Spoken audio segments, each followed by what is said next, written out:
This message comes from Jackson. Taxes aren't something you can only think about once a year. With investments, planning for tax day is year-round. Fortunately, Jackson offers tax-efficient products. Visit jackson.com for more information on how our products can make your tax bill a little bit less painful. Jackson is short for Jackson Financial Incorporated, Jackson National Life Insurance Company, Lansing, Michigan, and Jackson National Life Insurance Company of New York, Purchase, New York. Business is booming, but you know what really helped? Xero, the accounting platform for small businesses. I used to think spreadsheets were just part of it. Ugh. But real-time cash flow? Wow. Invoices that chase themselves? Even better. Books that automate? That's a big one. And I can keep track from my phone while I get the job done. No spreadsheet in sight. What a life. Do right by yourself and your business and search XERO for your free trial. Conditions apply. Blowing ad budget on metrics that look great till the CFO sees them. That's bull spend. And marketers are calling it out in Dashboard Confessions. I remember telling my boss, it'll be good for the brand, when leads were slow. Yeah, it wasn't. Cut the bull spend. LinkedIn lets you target by company, job title, and more. Advertise on LinkedIn. Spend $250 on your first campaign and get a $250 credit. Go to linkedin.com/campaign. Terms and conditions apply.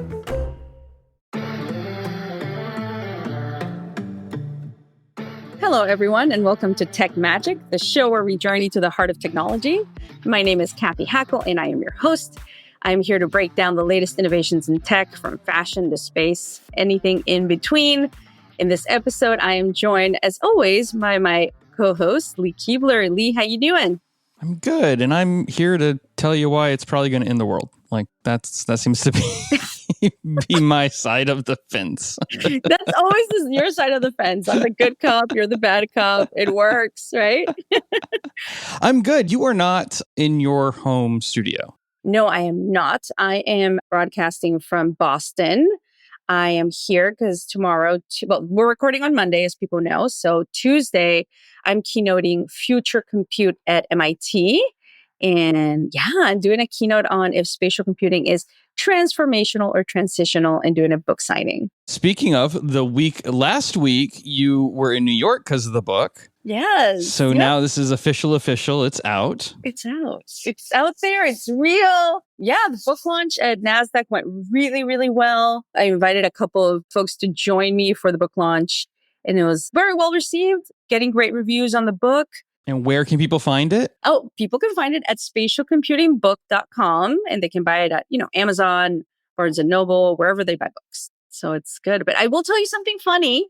So I did my book launch in the morning at NASDAQ, and lo and behold, Gary Vee did the closing bell at NASDAQ in the afternoon for the launch of his new book on the same day. So it's just book day. Book it's day. Like the Scholastic Book Fair at NASDAQ. Everyone was launching books at NASDAQ, and no one really does that. There was only I think Mike Pell had launched his book at NASDAQ 2 years ago. So now it's now everyone's going to start launching books at NASDAQ. So that's I the feel thing. It's going to be the thing. So yeah, I'm a good futurist. There you I'm go. ahead of the curve. That's really funny. Not just that there were two book launches, but you and Gary Vee, you're in the same kind of ecosphere of technology. So it's just really funny that both of those are on the, not only at NASDAQ, but on the same day. That's on just the same hilarious. day. It was super fun. So yeah, super excited that happened. The book launch went well. If anyone buys the book and reviews it, let me know. Reach out to me. Let me know what you think of the book. And yeah, super, super thrilled. But I want to get into the news for this week. First of all, how was your weekend? How are you doing? What are you up to? You ever have one of those weekends where you don't remember it? Yeah.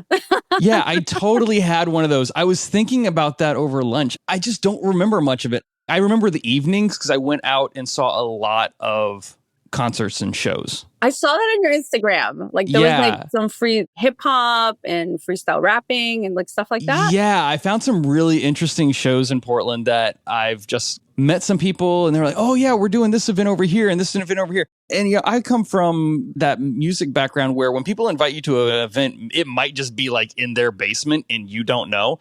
But every show that I went to has been amazing this weekend. Wow. I saw this band, Cool Era, They're out of Portland. I've never heard of them before. They don't have music on Spotify. Like, they don't exist. Are they on Instagram at least? Are they somewhere on They are on Instagram. They are on okay. Instagram. And it's COO.ERA for those who are interested. Definitely go check this band out. They're like a jazz fusion hip hop group, and they run like 9 people in this band. And they did this show down the street from where I live. And I was like, okay, I've got to go see this. It's honestly one of the best shows I've seen in years. It's just weird to like see new music that's super innovative, but also like really deeply talented. It had everything. And then I was like, yeah, where can I buy this music? And you're like, yeah, it's not out yet. I'm like, okay. So you see it live or on Instagram, and that's it. That's it. Well, that's super cool. I mean, amazing. I'll definitely check them out. Yeah, you'll dig them. But I guess you listened to so much good music that you forgot how awesome your weekend was. During the day, I have no idea. Just a complete blank slate. I don't remember. I probably went on a walk. You don't remember. Oh my gosh. All right. Do you want to start with the news? Let's start with some gaming. I think it's always kind of a sweet spot for us to talk about what's going on in different gaming platforms.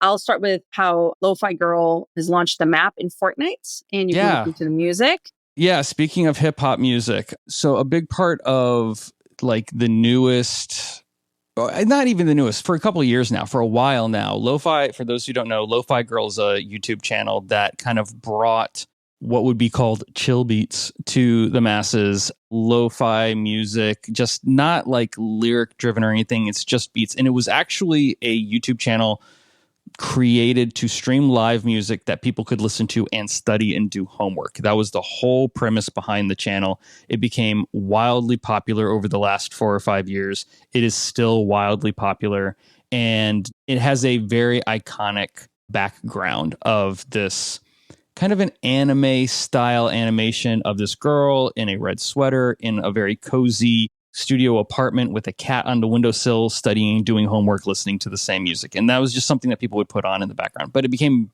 kind of just in that popular realm. Everyone knew what it was. And if you saw this image, you'd recognize it. Well, they brought that image to life. They created it into a 3D, I guess a 3D asset of some sort, and brought it into Fortnite. So now you play as a miniature character going through Lofi Girl's study room, doing different type of events and getting different type of awards. And it's kind of a puzzle-based, obstacle course-based world on Fortnite. But what's really nice is you can actually choose what type of genre of music you want to listen to while you're doing this with your friends. So it's got everything from the standard lo-fi hip-hop music that the channel's known for to synthwave to some like R&B stuff like that. What I'm very interested in is where the music's being pulled from and how it's being licensed. Oh, yeah. And this goes to the fact that Epic owned Bandcamp, which was where a lot of these artists were putting their music before a channel like Lofi Girl or something like that would pick up on it and add it to their repertoire.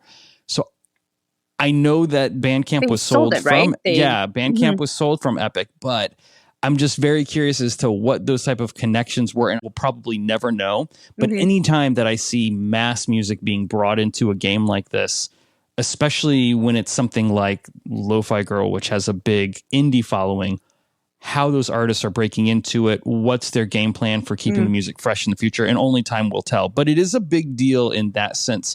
The more that we see music brought into video games this way, and probably in a non-traditional sync licensing agreement, all the better. This is the direction technology is going. And I don't think people think too deeply about it when they see things like this. Why would they talk about this? Like, okay, it's another branded world. This is different. Bringing that much music into a world always sets up really interesting precedents to bring more music into a large platform game like Fortnite. So who knows? It might be the beginning of something big. I'm going to be keeping my eye on it. Yeah. And I know you're always keeping your eye on like anything music wise in the gaming space, like what might be happening. How are the labels, thinking about it, monetizing, etc. So, because there's obviously a lot of use of music that should not be out there in some of these gaming worlds. Yes. And to be fair, Fortnite is one of them. Same thing as Roblox that have really good policing on that. Yeah. They take it very seriously They don't allow for what would be considered copyright infringement or not licensed uploads of music. So to see something like this come up with a lot of different genres to choose from, it's a big deal. We'll see what it does in the future. Yeah, we'll see. I also want to mention, because on May 23rd, it's Roblox. They have an event called The Classic. They're bringing back nostalgic games, cosmetics from the platform's early days. So like OG, like old school Roblox. Games like Adopt Me, Bed Wars, and Zombie Rush are all going to revert to their classic design for the event. Yeah, I think that they're trying to attract players. They're doing back everything. Again. They're doing a lot right now. I saw something this morning, and it's not in our rundown. It's not in our news sheet. We might have to go back and find it and add it to it. You may have seen this where they're partnering and doing something with a live fashion show and then bringing that into Roblox as avatars. Have you seen this? Oh, no. Well, they've done similar things like Fashion Week 2 or 3 years ago with Tommy Hilfiger. They had the runway show happening in parallel with the physical show. So I'm not surprised. But is it Hugo Boss, maybe? No. They just launched the world and they're doing really, really good on their metrics. No, it has something to do, and I'm going to have to go back and find it. I'm so sorry. I saw it this morning and I didn't even think to add it to the list. But it has something to do with, it's like a streaming competition. I don't know if it's like a Netflix special or something like that.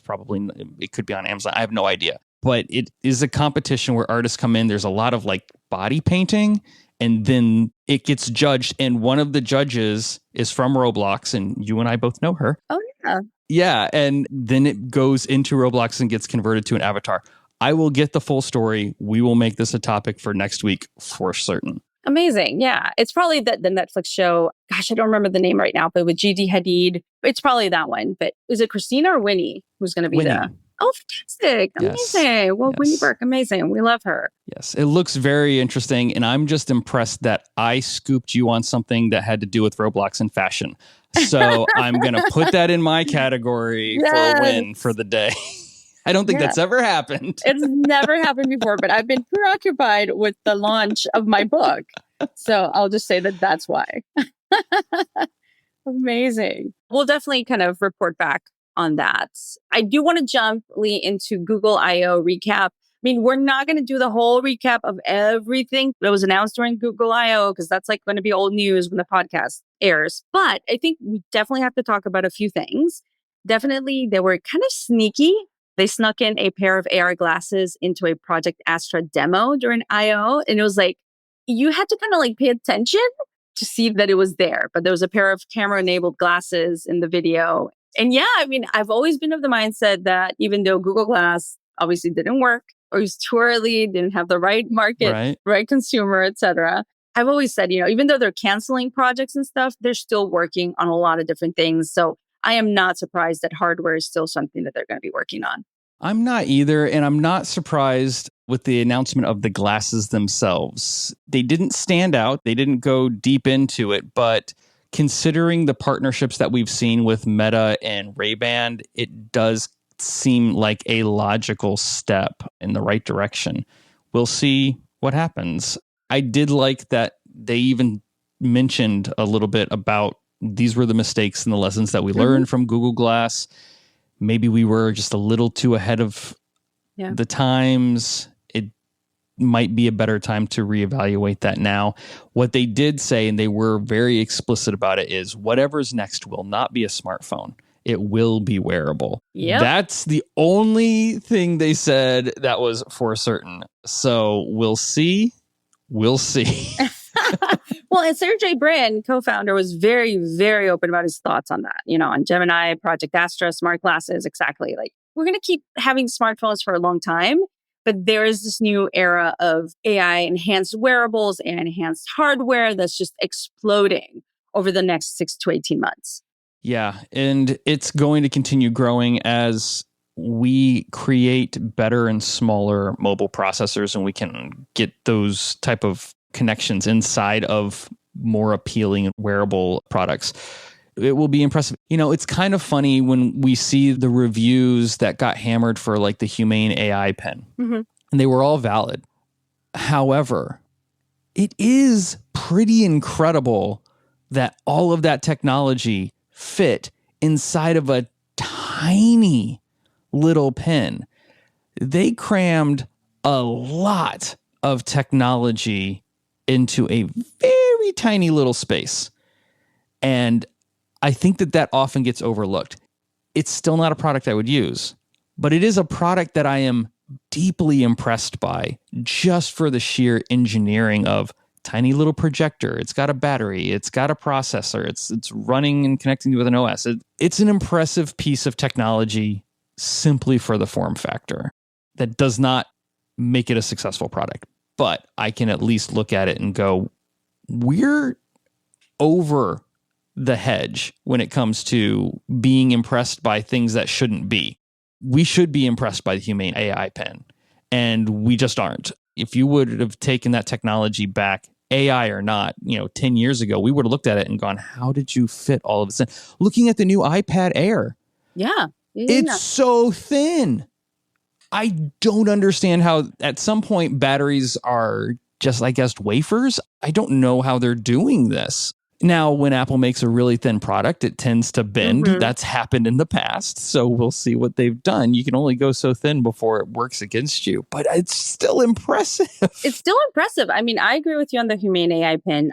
Definitely, issues with the projector. We've talked about those before. How to use it, daylight, all those sorts of things. The vision part of it, once again, I always go back to it is vision-enabled AI devices that are going to understand the physical world. So the vision side of the Humane AI pen is very interesting. We talked about this last week with ChatGPT, with GPT-4o, the visual assistant that can see the world. So I think we're going to continue to see tons of that. We definitely will. Yeah. And there are rumors, now that you're talking about Apple and thin products, there are rumors out there that they're working on a thinner iPhone. So I'm not sure how they're going to pull off the spatial camera on a thinner phone. And see, that's the thing that I don't like. I hate the bumpy camera on the phone. Now, this isn't just an Apple thing. Everyone does it, right? But the inability to set your phone flat on a table, and it's been this way now for years, drives me insane. There's some part of my brain that does not like that. It just, the fact that it can sit there and it just wobbles because it's leaning on one side of a lens. You just want to put it face down then. Yeah. What's the big deal, Lee? Well, you know what? If they put a screen on the back of it so I can see when a notification pops up, then I'll put my screen on face down. You know what I mean? Just come on. Just saying, it does lay flat. But anyway, I get where you're going with the camera situation. Yeah. So you can keep making it thinner, but if they don't address that to the camera, it's just going to get annoying. I think that's my 2 cents. How are they going to do a thinner iPhone with a spatial camera that shoots deaf video? I don't even know. How do they pull that off? Well, it can't get thinner than a USB-C port. Yeah. That we know. We know that much. It cannot. I do want to mention, since we're talking about AI-infused hardware and all this stuff that's happening, Dell is also announcing that they're expanding their AI-focused hardware line. So Dell is talking more about that. And then there's a startup. I'm going to be honestly, I have no idea how to pronounce their name. Hoya? I don't know. Jolla? Jolla? Maybe Jolla? Yeah. Clever. I don't know either. I'm not sure. I'm sure we'll get a comment from someone. This is how you say it. But debuting a privacy-focused AI hardware. And they had made an announcement. They had shown something at Mobile World Congress. I was there. I didn't really see anything. I didn't even hear about it. But this is more AI hardware. So yeah, this is a European company, which I want to mention it because we're always mentioning more US-based companies. Hoya, Joya, whatever it is, they're based in Europe, and they're also going to be releasing, they call it a AI in a box. See, I just don't, this is where I come in, and I just got to be the bad guy who says what everyone's thinking. We already have AI in a box. We do. We already have it. Hardware's hard. Hardware is very hard, yes. Having worked at 2 hardware companies, yes. But it already exists, right? My phone, which I'm literally attached at the hip by, I've got all the muscle memory for it. You have to beat the ChatGPT app or the Gemini app or whatever it is that you're using as an AI. You have to beat the experience of it being on a phone. The Rabbit R1 fails at this. Yeah. It's cute, It Very looks cute. interesting. I think it has a place in the market where it could be super helpful for like kids, but it is running on Android. It is basically an Android app that's been shoehorned into a tiny little box and runs slower than your phone. There's just no logic to utilizing that. I would say the same is true for the Humane AI pen. At least that's trying to give a little bit of a different user interface. It's just not proving to be, for lack of a better word, more human-centric. So, okay, you got an AI in a box. Is it going to be different from Alexa powered by AI? Like, that's what I just don't understand. Like, I don't need another Alexa because I'm sure Alexa's going to get a pipe into ChatGPT, just like Siri's going to get super boosted by ChatGPT or whatever else model that they want to stick behind it. I'll give it a shot. Maybe it does something I don't understand. We'll see. I mean, I like to play with all of these and try to see, what makes sense, what works. Once again, like to me, this is all rudimentary hardware that we're getting in this kind of AI era and, to enable spatial computing. But the form factor that we're all going to use is like years away. We don't even know what it's going to look like. So yeah, we'll have to see. What I'm surprised we don't see, and I've heard some people talk about it, but like, if you're going to put AI in something, put some real serious deep guardrails on it so it's safe, and then put it in like a Teddy Ruxpin and give it to a kid. Like, if you're going to make magic out of tech, make magic out of tech. Teddy Ruxpin in my childhood was amazing. Oh, yeah. You put a cassette tape in it and that thing talked to you. When I was a kid, I loved Teddy Ruxpin. Now imagine a Teddy Ruxpin powered by a very controlled, child-friendly AI. That's a killer product. You're giving me Megan vibes. You remember Megan, the movie? Oh, yeah. Yeah, absolutely. Absolutely. Yeah. Uh-huh. And Chucky came from my buddy. We all know, like, yes, this is just where horror films come from. Yes. Oh my gosh. But yeah, I mean, I'm with you. We'll have to see what these things do, what they do differently. I mean, the competition is very heated. And you and I were having a discussion on this on like with GPT-4o, like Siri who? Like, yeah, it's blowing Siri out of the water. Like if Apple, I mean, obviously Apple's working on a new Siri. Like we've talked about this before, but. Although ChatGPT had to pull one of their voices because it sounded too much like Scarlett Johansson. I heard that. Yeah. So it's a question of like, where are they scraping all these voice samples? Where are they getting these voices? Oh, no. There's also an article we want to post that talks about generative AI is not making hardware less hard. As hardware continues to be hard, it doesn't matter. These gadgets have a ways to go. So, yeah, I'm glad someone's trying. I just kind of am looking for the less obvious. You know what I mean? Yeah. Like, okay, the Humane AI pen was not obvious. I don't think anyone thought that was obvious. That just came out of nowhere. It was very unique. I give credit for that. Absolutely. Rabbit R1, obvious. I kind of feel like this ChatGPT concept in a box, obvious. Where's the creative, like, oh, if we put it in this, game changer. That's kind of what I'd like to see. Well, it might be a form factor we haven't even seen, right? It might be exactly one of these skunkworks projects that we haven't seen. I mean, I'm still a believer in glasses. I think there's got to be something. Like, of course, I've been working in this space for years, right? So I know this. But when I was on Safari, I grabbed my Meta glasses and I started recording what I was seeing through my glasses, both like on a balloon ride and then on, on the game drives. And I realized like I was actually a lot more present because I wasn't looking through my phone. And it was really lovely. It was really lovely to be able to be like, because my friends would be like, put down your phone, be here, right? So there were days on the game drives that I would leave my phone behind, but my glasses could still record stuff. Absolutely. And it was great. I loved it. I felt so present and I was still enjoying the view, still there, but recording those things that I could share on Instagram, etc.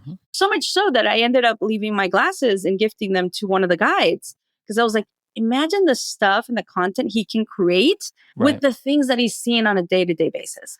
So that was a transformative moment for me. I mean, obviously I'm part of this industry, but it really hit me. Like there's definitely value to factor. It. Yeah. There's a lot of value to it. And those are those areas where I think it will eventually grow into, popular uses as it makes more and more sense. Especially if people can be more present in the now. Even going to the couple of like concerts that I went to this weekend, I made an effort not to capture more than a handful. I'm talking like maybe 2 clips per show, that way I was just not like standing there the entire time looking through my phone. That's just not how you should be experiencing a live performance. And that's not how the performer wants to be. No one wants to perform to the back of a phone. Yeah. No one wants to perform to the back of 50 phones, right? Like that's just not what I think artists get into. At least for me, it's not what I got into music for. And you bring up a good point in the sense that I think a lot of things, especially with TikTok, right? A lot of performances, dance and things like that are framed so they fit into the phone. And when you're wearing these glasses, the field of view is obviously much larger. So that's why I'm a believer that these new content formats like spatial video, like they're going to take off because they're not limiting us to the size of a screen. Right. So I don't know. I agree. Yeah. The future will be interesting to say the least. We'll have to see. Literally vision enabled AI everywhere. So definitely want to talk about Reddit's deal with OpenAI. And I think you've been following this a lot more than I have. So maybe you can take this one. Yeah. So Reddit, this isn't surprising news by any means. Reddit has been talking about striking a deal with OpenAI for their content for a while now. The idea being that OpenAI would be able to leverage Reddit's content so that they can empower their platform. They're not the first to do this. Reddit signed with Google earlier this year, and that was an agreement that was worth about $60 million. That's huge for them. A lot of people are listening to this going, okay, why do I care this? Part of this comes on the heels of Reddit getting their own IPO. So they're now a publicly traded company. So they have shareholders and a stock that they have to continue to find ways to empower and grow their platform. And this is, I think, a pretty reasonable way of going about doing it. Now, that does mean that anything that you put into Reddit, and that can be your comments, that can be your content, that can be whatever you upload, is accessible to OpenAI as a form of content to learn off of. At least this is transparent. I know when I'm creating something to post to Reddit that it's going to be leveraged by OpenAI for training purposes. Okay, that's just part of it. Yeah. This isn't the same as like secretly going and scraping the internet and a bunch of like copywritten material to learn things. So it is interesting that they've come to this conclusion. I think it will do well. I think it was a good move by Reddit. It's an interesting way of like selling the data you're aggregating from the users without it just being more ads, more ads, more ads. It's a different value to the company that doesn't immediately impact the user, right? So that kind of does make sense. And it makes sense for their shareholders. Like you mentioned, they're a publicly traded company now. They can't only look at the ad-driven model, especially, I mean, because they haven't really been that great on the ad side compared to other, large social media companies. Well, or I don't know if social media is the right word. But yeah, I do think this definitely is a positive for their shareholders, for sure. Yeah, and it doesn't directly impact the users. Well, it does in one sense, and this could be very positive. So for those who don't know, Reddit is a volunteer moderated platform. And this is where things get a little hairy because basically their moderation staff are all volunteers who are just passionate about the subreddit, which is the topic that particular page is dedicated to, and they work basically for free. That means that those moderators and even the users feel like they have a lot more ownership of the content and of the pages that they've helped create and the communities they've created on Reddit than they actually legally do. They had a bunch of back and forth hoopla over some changes that happened a couple of months ago, which led to blackouts on popular pages and things like that. One of the things that this does, and it may be good or it may be bad for the moderators, I don't know, time will tell, is they did say OpenAI will be used to create better AI-powered moderation tools. Which would be great. Which for could Reddit be users. Great. Yeah. It could be great for users. It could replace one day the moderators. We'll see. I don't know. Well, I'm sure some of them want a break. I mean, well, yeah, I mean, and this does happen. Sometimes you get a very popular subreddit and then that moderator doesn't want to do that anymore because it gets so time consuming. So they leave. And in the process, no one wants to pick it up. And now you have kind of this subreddit with no sheriff and everything kind of goes off the deep end. So it could be very good. We'll see. They didn't say anything past that. There were no financial arrangements that were announced in this announcement. It was just we have struck a deal. This is now happening. Yeah, we'll have to see. But I'm sure the shareholders are going to be really interested to see how that progresses. So I didn't buy into the IPO, and so I'm still not a shareholder. But hey, maybe I didn't either. I thought about it, and I was like, I'm gonna see where this one. I'm gonna goes. wait. I'm gonna wait a little bit. I'm gonna wait a little bit. So anyway, we're gonna go on break. And then when we come back, we're going to talk about Apple Vision Pro news, because we always talk about spatial computing, everything that's happening in that space. And then we'll have our producer, Lily, do Dispatch from the Fringe. So let's go on break. This message is brought to you by Warner Brothers Discovery Advertising. And this is more than an ad. This is an invitation to be part of the stories the world can't stop watching, to connect with moments that dominate the conversation, to participate in culture, not just advertise around it. With the most sought-after IP, passionate audiences, and an advanced AI-powered foundation, WBD advertising transforms attention into influence and impressions into outcomes.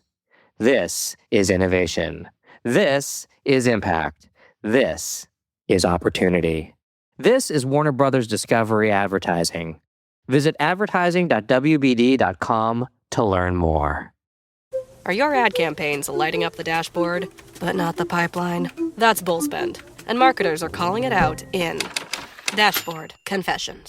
My boss asked for results, so I opened my dashboard for the only positive-sounding metric I had: impressions.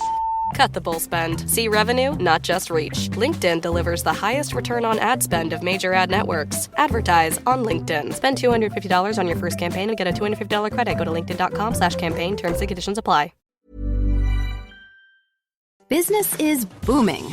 But you know what really helped? Zero. The accounting platform for small businesses. I used to think spreadsheets were just part of it. Ugh. But real-time cash flow? Wow. Invoices that chase themselves? Even better. Books that automate? That's a big one. And I can keep track from my phone while I get the job done. No spreadsheet in sight. What a life. Do right by yourself and your business and search XERO for your free trial. Conditions apply. Ryan Reynolds here from Mint Mobile. I don't know if you knew this, but anyone can get the same premium wireless for $15 a month plan that I've been enjoying. It's not just for celebrities. So do like I did and have one of your assistants switch you to Mint Mobile today.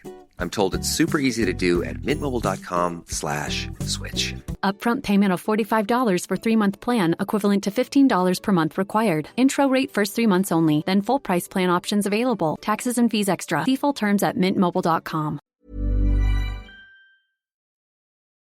All right, Lee. So Apple Vision Pro, we always talk about everything happening in spatial computing and, all this new hardware, of course.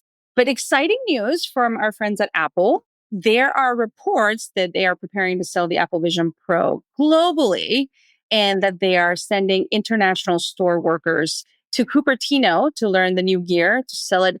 Apparently, this is what we're hearing, is that at the developers conference that they have every June, they're going to make an announcement about it going global. Some of the markets that are being talked about right now are Germany, France, Australia, Japan, South Korea, Singapore, and China, which we talked about before. But very positive, bodes well for the distribution and the selling of Apple Vision Pro. As skeptical as many people are, you and I are believers in the device. And, it is a developer's kit. It is a prosumer device. This is not a mass market product yet, but it's still a very powerful piece of technology. And, getting it globally, I think, is going to help Apple. I think if we can ever see how it does in Singapore, it will tell us the best data for how it enters the Eastern market. Singapore is such a unique location. Anyone who's spent any significant amount of time there knows that it does kind of have a very westernized feel, but it is still very much steeped in really good business relations with China and with the Asian markets. And if things work in Singapore, they typically can go into any market. So I'm keeping an eye closely. It was not by mistake that Singapore is going to be one of those early places to launch. That it's a very good location to try something like this out. And I think it will do very well in Singapore. Definitely in Singapore. So I'm heading to Singapore in October for 2 events. I'm going to be spending like 2 or 3 weeks in Singapore and Asia during that time. So definitely I can tell the excitement that they have around spatial computers, spatial computing, new content formats like spatial video. So would definitely see that being a great market. And definitely, like you said, if we can get eventually, if Apple does share any type of data to see how it does in Singapore, because that's like the perfect market for them for sure. It really is. So definitely agree. So I might be doing some live demos on stage of the Vision Pro at some of the events. So we'll see. We'll see how that goes. But definitely agree with you on the Singapore front. Okay, so Dispatch from the Fringe, our producer Lily never disappoints. We've got a really interesting one that is Dune-inspired. So Lily, take it away. Hello, Cathy and Lee. Welcome to this week's Dispatch from the Fringe. You can't get any more fringe than the story of Dune. Frank Herbert's epic 1965 sci-fi novel turned movie, which part 2 came out earlier this year, shows a people who live in a desert landscape that wear a full body suit called a still suit. And the purpose of the still suit is to preserve the body's moisture and turn it back into water. So it recycles both sweat and urine. The team over at Hacksmith Industries on YouTube decided that they were going to try and recreate the still suit. And boy, did they do it. They started with one of those plastic protective suits that you see people wear for cleaning. And they added some parts to it, like a thermoelectric cooler, which is a small device that can cool a computer or other appliance by running an electrical charge through different types of metal.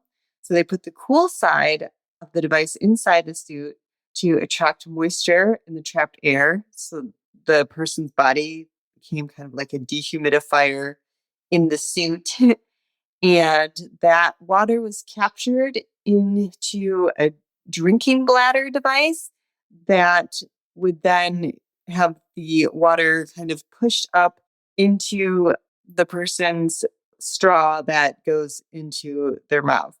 And they were able to make this suit work. Unfortunately, the person wearing it needed to sweat a lot. They needed maybe a quarter of a cup of water to fill the drinking bladder before he was able to suck it up in the straw and drink it.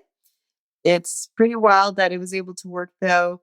And although the suit only turned sweat into drinkable water, not urine, it did work. So in case you're ever wandering the desert, make sure to check out the Hacksmith Industries YouTube channel so you can build your own still suit. All right, Lee, what do you think of this Dune-inspired still suit being recreated that recycles sweat? It's gross. I thought the same thing too. I can see, much like the actual suit in Dune, you're in harsh locations. I could see this definitely having necessary applications. That's great. A lot of our technology gets inspired by science fiction. I just don't know why I still don't have a hoverboard. And this, we are wasting brilliance on converting sweat into drinkable. No, I'm kidding. You No, just that's want actually, your hoverboard. That's I the just want reality. my dang You want your hoverboard. Back to the Future hoverboard. I just want my hoverboard while I can still skate.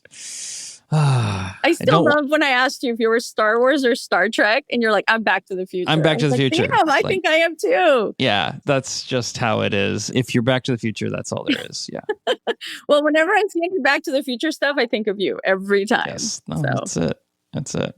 But no, I see the need for it. It's cool that it's happening. Yeah. Lily always finds these things and I'm like, okay, this is amazing. So I don't want one and I don't want to be in a position to need one. So I'm good.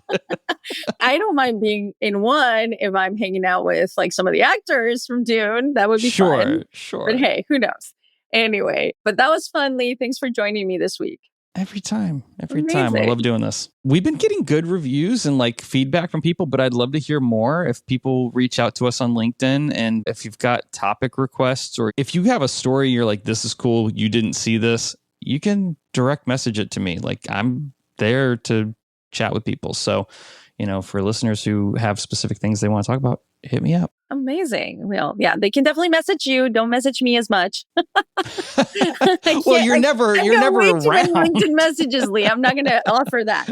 I check my LinkedIn messages. I'm cool with that. It's You're fine. good. You're good. All right. Amazing. But thanks everyone for listening to Tech Magic. Come for the tech, stay for the magic. We'll be back next week. Please leave a review, subscribe, and keep listening.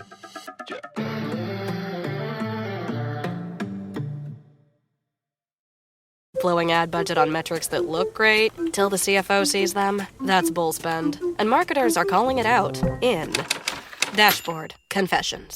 I remember telling my boss, it'll be good for the brand, when leads were slow. Yeah, it wasn't. Cut the bull spend. LinkedIn lets you target by company, job title, and more. Advertise on LinkedIn. Spend $250 on your first campaign and get a $250 credit. Go to linkedin.com/campaign. Terms and conditions apply. Business is booming. But you know what really helped? Zero. The accounting platform for small businesses. I used to think spreadsheets were just part of it. Ugh. But real-time cash flow? Wow. Invoices that chase themselves? Even better. Books that automate? That's a big one. And I can keep track from my phone while I get the job done. No spreadsheet in sight. What a life. Do right by yourself and your business and search XERO for your free trial. Conditions apply. Ryan Reynolds here from Mint Mobile. I don't know if you knew this, but anyone can get the same premium wireless for $15 a month plan that I've been enjoying. It's not just for celebrities. So do like I did and have one of your assistant's assistants switch you to Mint Mobile today.